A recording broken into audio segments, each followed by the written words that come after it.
നിയമസഭാ തെരഞ്ഞെടുപ്പിനെ നേരിടാൻ സംസ്ഥാനത്തെ രാഷ്ട്രീയ പാർട്ടികൾ ഒരുങ്ങിക്കഴിഞ്ഞു. അടുത്ത 4 മാസത്തിനുള്ളിൽ തന്നെ സംസ്ഥാനത്ത് തെരഞ്ഞെടുപ്പ് പ്രഖ്യാപിക്കും. ഹാട്രിക് സ്വപ്നം കണ്ട് LDF ഇറങ്ങുമ്പോൾ 10 വർഷത്തെ അധികാര വരൾച്ച മാറ്റുവാനാണ് കോൺഗ്രസിന്റെ നേതൃത്വത്തിൽ UDF കച്ചകിട്ടുന്നത്. നിലമ്പൂർ അടക്കമുള്ള ഉപതെരഞ്ഞെടുപ്പുകളിൽ വിജയിക്കാൻ സാധിച്ചത് UDFന്റെ ആത്മവിശ്വാസം ഉയർത്തുന്ന ഘടകമാണ്. അതേസമയം കഴിഞ്ഞ 3 നിയമസഭാ തെരഞ്ഞെടുപ്പുകളിലും ഏറ്റവും വലിയ ഒറ്റകക്ഷി എന്ന പട്ടം നേടിയ CPM ഇക്കുറിയും 60-ന് മുകളിൽ സീറ്റ് പ്രതീക്ഷിക്കുന്നുണ്ട്. എന്തായാലും അഭിപ്രായ സർവേകൾ ഒന്നൊന്നായി പുറത്തു വരുന്നുണ്ട്. ഏറ്റവും ഒടുവിലായി ചുനവി ന്യൂസ് ഏജൻസിയാണ് കേരളത്തിലെ നിയമസഭാ തെരഞ്ഞെടുപ്പിന്റെ അഭിപ്രായ സർവേകൾ ആദ്യമായി പങ്കുവച്ചത്. ആ സർവേ ഫലങ്ങൾ വേഗത്തിൽ ഒന്ന് പരിശോധിക്കാം. 2026 നിയമസഭാ തെരഞ്ഞെടുപ്പിൽ കാസർഗോഡ് ജില്ലയിൽ LDF മേൽക്കൈ നേടുമെന്നാണ് സർവേ ചൂണ്ടിക്കാണിക്കുന്നത്. ജില്ലയിലെ 5 നിയമസഭാ മണ്ഡലങ്ങളിൽ 3-ലും LDF ജയിക്കുമ്പോൾ UDFന്റെ ജയം 2-ൽ BJPക്ക് ഇക്കുറിയും കാസർഗോഡ് സീറ്റൊന്നും ലഭിക്കില്ല. കണ്ണൂരിലെ 11 മണ്ഡലങ്ങളിൽ 6-ൽ LDFും 5-ൽ UDFും വിജയിക്കുമെന്നാണ് സർവേ പറയുന്നത്. കോഴിക്കോടേക്ക് വന്നാൽ ആകെയുള്ള നിയമസഭാ സീറ്റുകളിൽ 8-ഇടത്താണ് LDFന് മുൻതൂക്കമുള്ളത്. 4-ഇടത്ത് UDF വിജയിക്കുമ്പോൾ മറ്റുള്ളവർക്ക് ഒരു സീറ്റും പ്രവചിക്കുന്നതായി കാണാൻ സാധിക്കും. വയനാട് UDFനാണ് മേൽക്കൈ പ്രവചിക്കുന്നത്.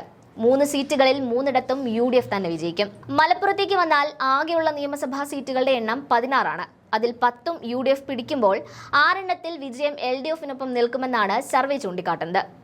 അടുത്തത് തൃശൂർ ജില്ലയാണ്.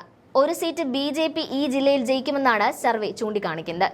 ശേഷിച്ച 8-എണ്ണത്തിൽ LDF പിടിക്കുമ്പോൾ UDF 4 സീറ്റിൽ തന്നെ ഒതുങ്ങും. പാലക്കാടേക്ക് വന്നാൽ മുൻതൂക്കം ഇക്കുറിയും LDFനാണെന്ന് സർവേ പറയുന്നുണ്ട്. 8-എണ്ണത്തിൽ LDF ജയം കാണുമ്പോൾ UDF 4 സീറ്റിൽ വിജയിക്കും. BJP ഇക്കുറിയും പാലക്കാട് സംപൂജ്യരായി മടങ്ങുമെന്ന് ഉറപ്പാണ്. ഇടുക്കിയിലും LDF കരുത്ത് കാട്ടുമെന്നാണ് സർവേ അടിവരയിടുന്നത്. ആകെയുള്ള 5 മണ്ഡലങ്ങളിൽ UDF 2, LDF 3 എന്നാണ് ഇടുക്കി പറയുന്നത്. എറണാകുളത്തെ 14 സീറ്റുകളിൽ 10 വലതുപക്ഷത്ത് നിൽക്കുമ്പോൾ 4 ഇടതിനൊപ്പം നിൽക്കും. പത്തനംതിട്ടയിൽ ഇക്കുറി UDF മികച്ച നേട്ടം സ്വന്തമാക്കും. നിലവിൽ ഒരു MLA പോലും ഇവിടെ UDFനില്ല. എന്നാൽ 2026 ചരിത്രം വഴിമാറുമെന്നും ആകെയുള്ള 5-ൽ 4 സീറ്റും UDF നേടുമെന്നുമാണ് സർവേ പറയുന്നത്. LDF നേട്ടം ഒരു സീറ്റിൽ പത്തനംതിട്ടയിൽ ഒതുങ്ങും. കോട്ടയത്തെ 9 നിയമസഭാ സീറ്റുകളിൽ 5 വലതുപക്ഷത്തിനൊപ്പം നിൽക്കുമ്പോൾ ഇടതിന് 4 സീറ്റ് കിട്ടുമെന്നാണ് സർവേ ചൂണ്ടിക്കാണിക്കുന്നത്. ആലപ്പുഴയിലും LDF കുതിപ്പ് തുടരുമെന്ന് സർവേ അടിവരയിട്ട് പറയുന്നുണ്ട്. 9 മണ്ഡലങ്ങളിൽ 6ഉം ഇടതുപക്ഷത്തിനൊപ്പം നിൽക്കുമ്പോൾ UDFനെ 3 നിയമസഭാ മണ്ഡലങ്ങൾ അനുഗ്രഹിക്കും. നിലവിൽ ഹരിപ്പാട് നിന്നുള്ള രമേശ് ചെന്നിത്തല മാത്രമാണ് ആലപ്പുഴയിൽ നിന്നുള്ള ഏക UDF MLA. ഈ സ്ഥിതി മെച്ചപ്പെടുമെന്നാണ് സർവേ അടിവരയിട്ട് പറയുന്നത്. കൊല്ലത്തെ 11 മണ്ഡലങ്ങളിൽ 7-ലും LDF ജയിക്കുമെന്ന് പറയുന്ന സർവേ 4-എണ്ണത്തിൽ UDFും ജയിച്ചേക്കാം. തിരുവനന്തപുരത്തും LDFന്റെ തേരോട്ടമാണ് പ്രവചിക്കുന്നത്.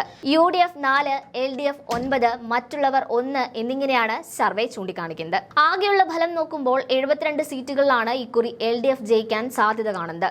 അതായത് കേവല ഭൂരിപക്ഷമായ 71 എന്ന മാജിക് നമ്പർ ഒരു സീറ്റിന്റെ പിൻബലത്തിൽ LDF മറികടക്കുമെന്ന് സർവേ പറയുന്നുണ്ട്. UDF കഴിഞ്ഞ തവണത്തെ അപേക്ഷിച്ച് വലിയ പോരാട്ടം നടത്തുമെന്നും സീറ്റുകളുടെ എണ്ണം 64-ൽ എത്തിക്കുമെന്നും സർവേ പറയുന്നുണ്ട്. അതേസമയം BJPയും മറ്റു ചില സ്വതന്ത്രരും കുറഞ്ഞത് 3 സീറ്റുകളും പിടിക്കുമെന്ന് പറയുന്ന സർവേ വ്യക്തമായ ഭൂരിപക്ഷം ആർക്കും പ്രവചിക്കുന്നില്ല എന്നതും ശ്രദ്ധേയമാണ്.